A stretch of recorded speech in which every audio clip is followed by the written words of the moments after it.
Nasaan ang hustisya? Maraming nababalita ng mga kaso ng injustice sa mga social media networks katulad ng mga naloko ng mga illegal recruiter na isahan sa mga investment scams o di kaya ay pinagtak sila ng minamahal. Nakakagigil ang mga ganitong news. Paano kapag sa'yo ito nangyari? Sisigaw ka rin ba ng nasaan ang hustisya? Wala na sigurong pinakamagandang istorya rito kundi yung nangyari sa buhay ni Joseph sa Bible. Trinedor siya ng mga sarili niyang kapatid at ibinenta bilang isang alipin. Inakusahan ng rape ng asawa ng kanyang pinaglilingkuran at nakalimutan ng taong nangako sa kanya habang nasa bilangguan na tutulungan siya. Ang sakit, di ba? Sa gitna nito, wala kang narinig na pangit na salita mula kay Joseph. Sa huli, na-vindicate siya ng Diyos at ginamit siya upang mailigtas ang lahi ng mga Israelita. Hindi ganito ang klase ng hustisya na ating ini-expect mula sa Diyos. Iba kasi si God.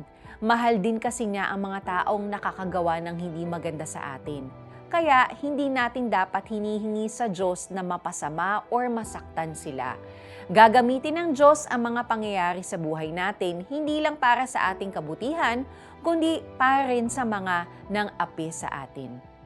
Ang justice ng Diyos ay hindi katulad ng mga napapanood natin sa mga pelikula.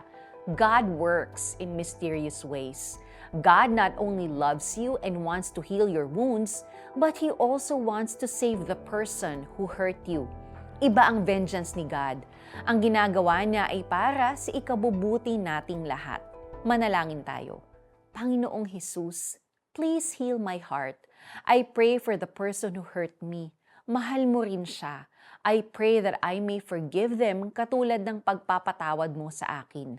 Sa pangalan mo ito ang aking dalangin. In Jesus' name, Amen.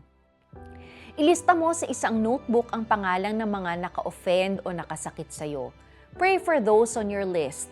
Ask God to give you the strength to forgive. Mga minamahal, huwag kayong maghihiganti. Ipaubayan ninyo iyon sa Diyos. Sapagkat nasusulat, akin ang paghihiganti, ako ang gaganti, sabi ng Panginoon. Romans chapter 12 verse 19. Ako po si Sonja Calit. God bless you and have a great day.